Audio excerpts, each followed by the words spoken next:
قرآن مجید کا 37واں سورہ سورہ صافات۔ شروع نام سے اللہ کے جو بڑا مہربان نہایت رحم کرنے والا ہے۔ باقاعدہ طور پر صفیں باندھنے والوں کی قسم، پھر مکمل طریقے سے تنبیہ کرنے والوں کی قسم، پھر ذکر خدا کی تلاوت کرنے والوں کی قسم۔ بے شک تمہارا خدا ایک ہے، وہ آسمان و زمین اور ان کے مابین کی تمام چیزوں کا پروردگار اور ہر مشرق کا مالک ہے۔ بے شک ہم نے آسمان دنیا کو ستاروں سے مزین بنا دیا ہے اور انہیں ہر سرکش شیطان سے حفاظت کا ذریعہ بنا دیا ہے کہ اب شیاطین عالم بالا کی باتیں سننے کی کوشش نہیں کر سکتے اور وہ ہر طرف سے مارے جائیں گے، ہکانے کے لیے اور ان کے لیے ہمیشہ ہمیشہ کا عذاب ہے۔ علاوہ اس کے جو کوئی بات اچک لے تو اس کے پیچھے آگ کا شعلہ لگ جاتا ہے۔ اب ذرا ان سے دریافت کرو کہ یہ زیادہ دشوار گزار مخلوق ہیں یا جن کو ہم پیدا کر چکے ہیں۔ ہم نے ان سب کو ایک لسدار مٹی سے پیدا کیا ہے، بلکہ تم تعجب کرتے ہو اور یہ مذاق اڑاتے ہیں، اور جب نصیحت کی جاتی ہے تو قبول نہیں کرتے ہیں، اور جب کوئی نشانی دیکھ لیتے ہیں تو مسخرہ پن کرتے ہیں اور کہتے ہیں کہ یہ تو ایک کھلا ہوا جادو ہے۔ کیا جب ہم مر جائیں گے اور مٹی اور ہڈی ہو جائیں گے تو کیا دوبارہ اٹھائے جائیں گے؟ اور کیا ہمارے اگلے باپ دادا بھی زندہ کیے جائیں گے؟ کہہ دیجئے کہ بے شک اور تم ذلیل بھی ہوگے۔ یہ قیامت تو صرف ایک للکار ہوگی جس کے بعد سب دیکھنے لگیں گے اور کہیں گے کہ ہائے افسوس، یہ تو قیامت کا دن ہے۔ بے شک یہی وہ فیصلے کا دن ہے جسے تم لوگ جھٹلایا کرتے تھے۔ فرشتوں، ذرا ان ظلم کرنے والوں کو اور ان کے ساتھیوں کو اور خدا کے علاوہ جن کی یہ عبادت کیا کرتے تھے سب کو اکٹھا تو کرو، اور ان کے تمام معبودوں کو اور ان کو جہنم کا رستہ تو بتا دو، اور ذرا ان کو ٹھہراؤ کہ ابھی ان سے کچھ سوال کیا جائے گا۔ اب تمہیں کیا ہو گیا ہے کہ ایک دوسرے کی مدد کیوں نہیں کرتے ہو؟ بلکہ آج تو سب کے سب سر جھکائے ہوئے ہیں اور ایک دوسرے کی طرف رخ کر کے سوال کر رہے ہیں۔ کہتے ہیں کہ تم ہی تو ہو جو ہماری داہنی طرف سے آیا کرتے تھے۔ وہ کہیں گے کہ نہیں، تم خود ہی ایمان لانے والے نہیں تھے اور ہماری تمہارے اوپر کوئی حکومت نہیں تھی، بلکہ تم خود ہی سرکش قوم تھے۔ اب ہم سب پر خدا کا عذاب ثابت ہو گیا ہے اور سب کو اس کا مزہ چکھنا ہوگا۔ ہم نے تم کو گمراہ کیا کہ ہم خود ہی گمراہ تھے، تو آج کے دن سب ہی عذاب میں برابر کے شریک ہوں گے، اور ہم اسی طرح مجرمین کے ساتھ برتاؤ کیا کرتے ہیں۔ ان سے جب کہا جاتا تھا کہ اللہ کے علاوہ کوئی خدا نہیں ہے تو اکڑ جاتے تھے اور کہتے تھے کہ کیا ہم ایک مجنون شاعر کی خاطر اپنے خداؤں کو چھوڑ دیں گے؟ حالانکہ وہ حق لے کر آیا تھا اور تمام رسولوں کی تصدیق کرنے والا تھا۔ بے شک تم سب دردناک عذاب کا مزہ چکھنے والے ہو اور تمہیں تمہارے اعمال کے مطابق ہی بدلہ دیا جائے گا، علاوہ اللہ کے مخلص بندوں کے کہ ان کے لیے معین رزق ہے، میوے ہیں، اور وہ باعزت طریقے سے رہیں گے، نعمتوں سے بھری ہوئی جنت میں آمنے سامنے تخت پر بیٹھے ہوئے۔ ان کے گرد صاف شفاف شراب کا دور چل رہا ہوگا، سفید رنگ کی شراب جس میں پینے والے کو لطف آئے، اس میں نہ کوئی درد سر ہو اور نہ ہوش و حواس گم ہونے پائیں، اور ان کے پاس محدود نظر رکھنے والی کشادہ چشم حوریں ہوں گی جن کا رنگ و روغن ایسا ہوگا جیسے چھپائے ہوئے انڈے رکھے ہوئے ہوں۔ پھر ایک دوسرے کی طرف رخ کر کے سوال کریں گے تو ان میں کا ایک کہے گا کہ دار دنیا میں ہمارا ایک ساتھی بھی تھا، وہ کہا کرتا تھا کہ کیا تم بھی قیامت کی تصدیق کرنے والوں میں ہو؟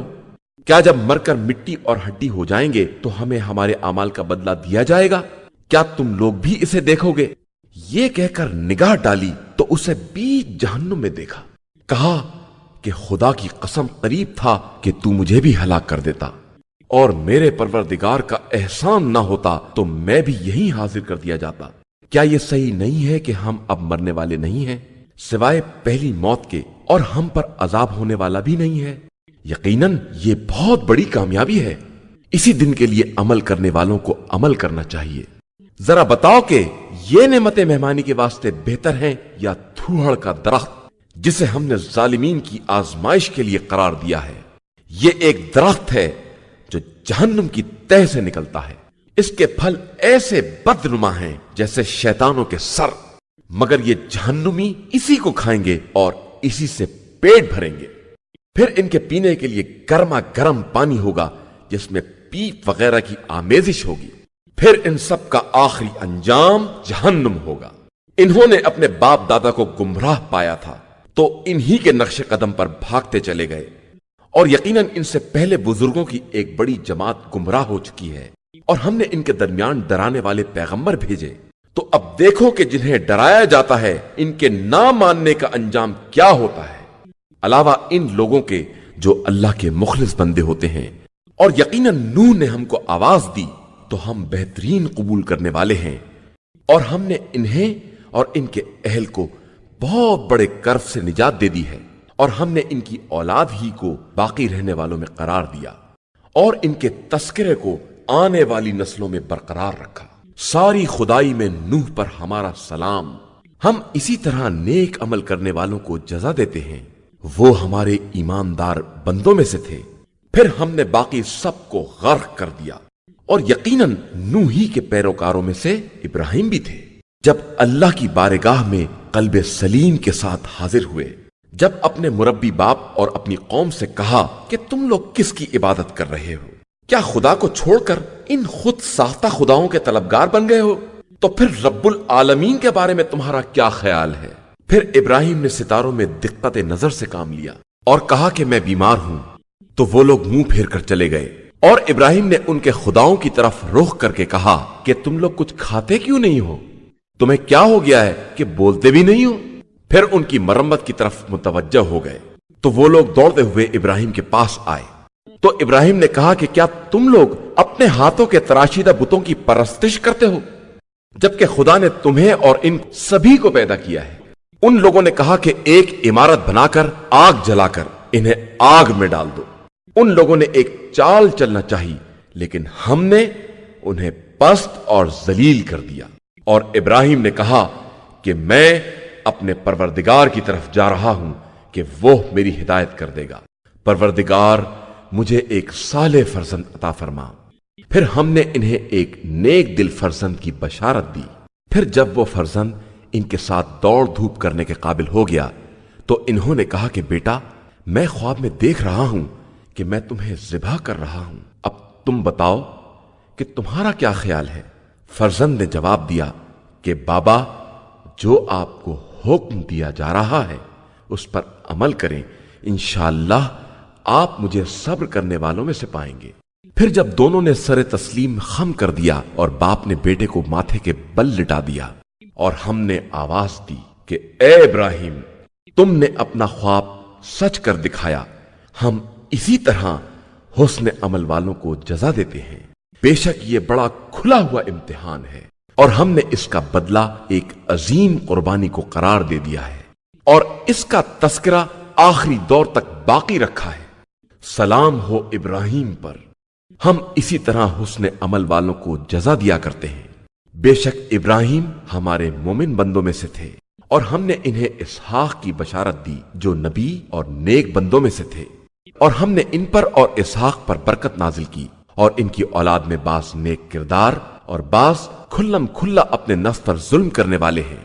اور ہم نے موسیٰ اور ہارون پر بھی احسان کیا ہے، اور انہیں اور ان کی قوم کو عظیم کرب سے نجات دلائی ہے، اور ان کی مدد کی ہے تو وہ غلبہ حاصل کرنے والوں میں ہو گئے ہیں۔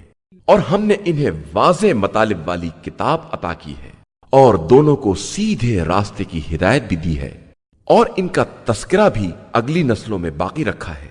سلام ہو موسیٰ اور ہارون پر، ہم اسی طرح نیک عمل کرنے والوں کو بدلہ دیا کرتے ہیں۔ بے شک وہ دونوں ہمارے مومن بندوں میں سے تھے، اور یقیناً الیاس بھی مرسلین میں سے تھے۔ جب انہوں نے اپنی قوم سے کہا کہ تم لوگ خدا سے کیوں نہیں ڈرتے ہو؟ کیا تم لوگ بآل کو آواز دیتے ہو اور بہترین خلق کرنے والے کو چھوڑ دیتے ہو، جبکہ وہ اللہ تمہارے اور تمہارے باپ دادا سب کا پالنے والا ہے؟ پھر ان لوگوں نے رسول کی تکذیب کی تو سب کے سب جہنم میں گرفتار کیے جائیں گے، علاوہ اللہ کے مخلص بندوں کے۔ اور ہم نے ان کا تذکرہ بھی بعد کی نسلوں میں باقی رکھ دیا ہے۔ سلام ہو آل یاسین پر، ہم اسی طرح حسن عمل والوں کو جزا دیا کرتے ہیں۔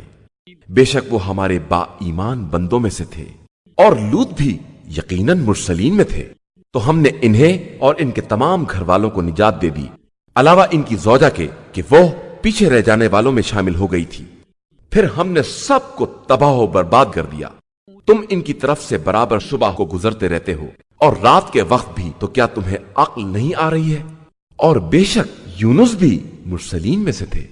جب وہ بھاگ کر ایک بھری ہوئی کشتی کی طرف گئے اور اہل کشتی نے قرآن نکالا تو انہیں شرمندگی کا سامنا کرنا پڑا۔ پھر انہیں مچھلی نے نگل لیا جبکہ وہ خود اپنے نفس کی ملامت کر رہے تھے۔ پھر اگر وہ تسبیح کرنے والوں میں سے نہ ہوتے تو روز قیامت تک اسی کے شکم میں رہ جاتے۔ پھر ہم نے ان کو ایک میدان میں ڈال دیا جبکہ وہ مریض بھی ہو گئے تھے، اور ان پر ایک کدو کا درخت اگا دیا، اور انہیں 1,00,000 یا اس سے زیادہ کی قوم کی طرف نمائندہ بنا کر بھیجا، تو وہ لوگ ایمان لے آئے، اور ہم نے بھی ایک مدت تک انہیں آرام بھی دیا۔ پھر اے پیغمبر صلی اللہ علیہ وآلہ وسلم، ان کفار سے پوچھئے کہ کیا تمہارے پروردگار کے پاس لڑکیاں ہیں اور تمہارے پاس لڑکے ہیں، یا ہم نے ملائکہ کو لڑکیوں کی شکل میں پیدا کیا ہے اور یہ اس کے گواہ ہیں؟ آگاہ ہو جاؤ کہ یہ لوگ اپنی من گھڑت کے طور پر یہ باتیں بناتے ہیں کہ اللہ کے یہاں فرزند پیدا ہوا ہے، اور یہ لوگ بالکل جھوٹے ہیں۔ کیا اس نے اپنے لیے بیٹوں کے بجائے بیٹیوں کا انتخاب کیا ہے؟ آخر تمہیں کیا ہو گیا ہے؟ تم کیسا فیصلہ کر رہے ہو؟ کیا تم غور و فکر نہیں کر رہے ہو؟ یا تمہارے پاس اس کی کوئی واضح دلیل ہے؟ تو اپنی کتاب کو لے آؤ اگر تم اپنے دعوے میں سچے ہو۔ اور انہوں نے خدا اور جنات کے درمیان بھی رشتہ قرار دے دیا، حالانکہ جنات کو معلوم ہے کہ انہیں بھی خدا کی بارگاہ میں حاضر کیا جائے گا۔ خدا ان سب کے بیانات سے بلند و برتر اور پاک و پاکیزہ ہے، علاوہ خدا کے نیک اور مخلص بندوں کے۔ پھر تم اور جس کی تم پرستش کر رہے ہو سب مل کر بھی اس کے خلاف کسی کو بہکا نہیں سکتے ہو، علاوہ اس کے جس کو جہنم میں جانا ہی ہے، اور ہم میں سے ہر ایک کے لیے ایک مقام معین ہے، اور ہم اس کی بارگاہ میں صف وسطہ کھڑے ہونے والے ہیں، اور ہم اس کی تسبیح کرنے والے ہیں۔ اگرچہ یہ لوگ یہی کہا کرتے تھے کہ اگر ہمارے پاس بھی پہلے والوں کا تذکرہ ہوتا تو ہم بھی اللہ کے نیک اور مخلص بندے ہوتے، تو پھر ان لوگوں نے کفر اختیار کر لیا تو عنقریب انہیں اس کا انجام معلوم ہو جائے گا۔ اور ہمارے پیغامبر بندوں سے ہماری بات پہلے ہی طے ہو چکی ہے کہ ان کی مدد بہرحال کی جائے گی، اور ہمارا لشکر بہرحال غالب آنے والا ہے۔ لہذا آپ صلی اللہ علیہ وآلہ وسلم تھوڑے دنوں کے لیے ان سے منہ پھیر لیں اور ان کو دیکھتے رہیں، عنقریب یہ خود اپنے انجام کو دیکھ لیں گے۔ کیا یہ ہمارے عذاب کے بارے میں جلدی کر رہے ہیں؟ تو جب وہ عذاب ان کے آنگن میں نازل ہو جائے گا تو وہ ڈرائی جانے والی قوم کی بدترین صبح ہوگی۔ اور آپ صلی اللہ علیہ وآلہ وسلم تھوڑے دنوں ان سے منہ پھیر لیں اور دیکھتے رہیں، عنقریب یہ خود دیکھ لیں گے۔ آپ صلی اللہ علیہ وآلہ وسلم کا پروردگار جو مالک عزت بھی ہے، ان کے بیانات سے پاک و پاکیزہ ہے، اور ہمارا سلام تمام مرسلین پر ہے، اور ساری تعریف اس اللہ کے لیے ہے جو عالمین کا پروردگار ہے۔